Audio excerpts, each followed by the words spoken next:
I'm Paul Vamvas, the host of Curiosity Never Retires, presented by Ollie at American University. Ollie at American University is an adult education program that allows mostly, but not only, retired seniors to learn and teach subjects that have always interested them. We offer so many classes in so many subjects that we thought it would be a good idea to provide a preview of some of them to help you decide which ones you might like to take. This one is a look at a class we're calling The Renaissance, not just pretty faces. And to talk about it is our colleague, Christina Fleps. Welcome, Christina. Thank you, Paul. It's so nice to be a guest on your show. Christina, when people think about the Renaissance, they often think about the art and the great artists of the period, Da Vinci, Michelangelo, Botticelli, etc. But of course, the period was about so much more as well. The politics, the advances in science and invention, the rediscovery of ancient knowledge. How were all those things related? Very strongly related to the art that we will focus on in this class. There's so much history that led to the art of the Renaissance, and the Renaissance, as you point out, was so much broader than merely the art. It was a rebirth of classical knowledge and interest in science. For example, if you remember back to high school physics and math, you might remember Archimedes, and you might remember Pythagoras. Those were rediscovered. Classical artists like Cicero were rediscovered. People writing, like beginning with Dante and then Boccaccio and Petrarch, began to write in a more humanistic style that they rediscovered from classical predecessors. There was a renaissance of knowledge in architecture, in sculpture, that completely transformed the rather staid and static society of the Middle Ages, transformed its art, its commerce, its culture, even its music, for you music fans out there like me, in many, many ways. So yes, you're absolutely right. More than just the pretty faces of the art and more than just the art. And by the way, there are some faces in the art that are not that pretty, and we will see a few of them. That's a sprawling topic. What parts are you going to focus on? I will focus on the art, and of course I will focus on some of the great masters, just because I love to look at beautiful pictures, and I like to get my students looking at beautiful pictures. And for the first time that I have been teaching art history in retirement, at Ollie, I have this huge screen that is just an absolute delight, better and bigger than any screen I've ever had. And also I have a little light pointer that allows me to zoom in on delightful details. So it's thrilling to look at art at Ollie. And as I say, I will focus on art, but as we've discussed, I will take them through some historical background to put the art in context and show them how this art came to be. And then we'll be taking some side trips away from what people normally think of as the Renaissance, which is the Italian Renaissance focused in Florence. We will take some excursions to the Northern Renaissance, where things are partly similar but partly different. And we'll take some excursions into other innovative areas such as banking, because you can't have big art or big anything without banking. Going back to the art for a minute, I think most people know the names of many of the period's artists, but there are others whose names aren't so familiar, and some of them, of course, were women. Are you going to talk about them? Yes, I will talk about women, but something else I will talk about before we get to the big names, Michelangelo, Raphael, Leonardo, who I tend to think of as the three amigos, not.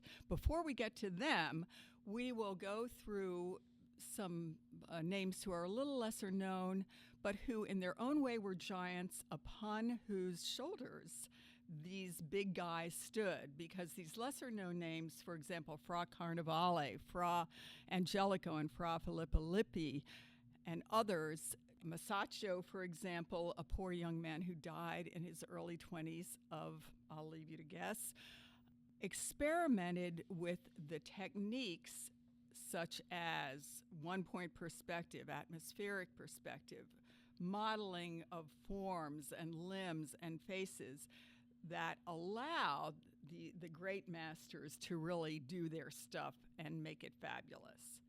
Is Artemisia Gentileschi one of these artists? No, and yes, she is no, because she's not in the early Renaissance like Masaccio and Fra Carnevale and Fra Angelico and Fra Filippo Lippi and so forth.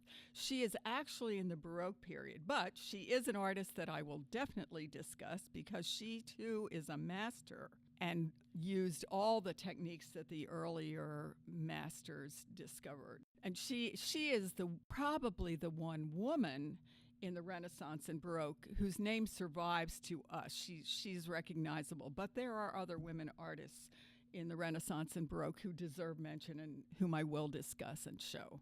So you are going to get into the Baroque period. Absolutely. It's fun. It's dramatic.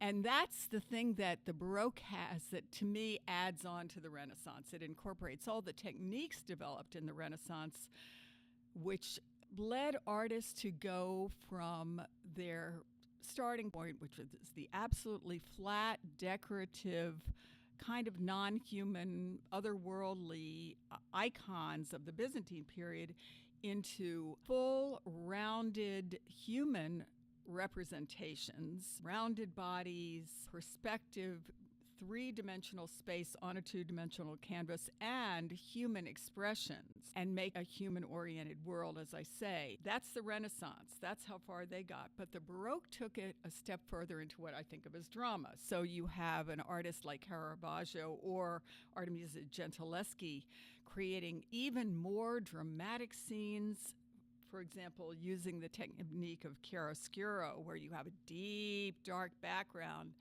from which emerges a brightly front-lit face and body, sometimes in the case of Caravaggio, even writhing, and always filled with dramatic expressions. So you have a step beyond that, as I say, is really fun to look at and explore. Is there any preparation that you'd suggest for the study group members? No. The great thing about Ollie is that you don't have to do homework. And many people told me that when I first started at Ollie. But what I want them to do is to come prepared with their own thoughts and viewpoint from whatever discipline they had. Because what I found in my earlier Ollie class was that people who came in with other disciplines, a doctor, a traveler, a scientist, another painter, had so much to add from their discipline to this class in art history. So bring your own discipline, look back on your life, remember it, bring your knowledge, and then just bring your willingness to participate and engage with your fellow students, and bring your willingness to have some fun, please. Your own curiosity seems very broad. Do you have any plans for future classes? Oh, I'm so glad you asked that one, too. Yeah, I do have a couple that I want to do in the near future. One is another art history course, full semester, that I hope to do in the spring. And this would be in connection with the 250th anniversary of the United States of America. I would like to do American art, which is incredibly rich. And there, too, just like in the Renaissance, we have quite a journey from the rather staid portraits and I think the term today is non-academic art of the 18th century through the fanciful landscapes of the early 19th century, the majestic, realistic landscapes of the middle and late 19th century, the glamorous portraits and scenes of the Gilded Age, and then a complete flip around the turn of the 19th to the 20th century when we have the Ashcan schools showing the darker underbelly of the Gilded Age. So that is another really, really fun subject to explore from a historical perspective and great things to look at on the screen. So that's full course. Then I'd like to do a short in the dark month of February that be just a couple of days probably, and which I would title Timeless Terror, Echoes of Faust, The Sorcerer's Apprentice, and Babysitter Movies in The Cat in the Hat. And I swear to you, that book has always been one of the scariest things to me, still is.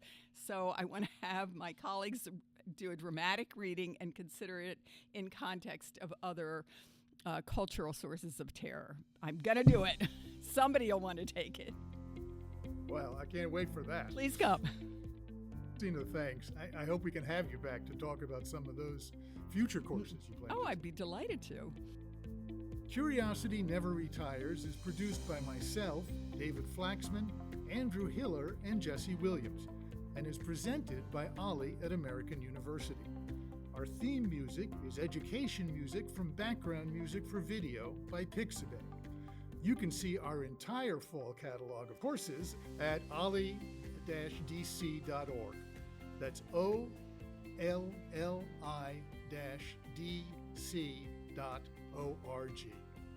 For Curiosity Never Retires, I'm Paul Vamvas. Stay curious.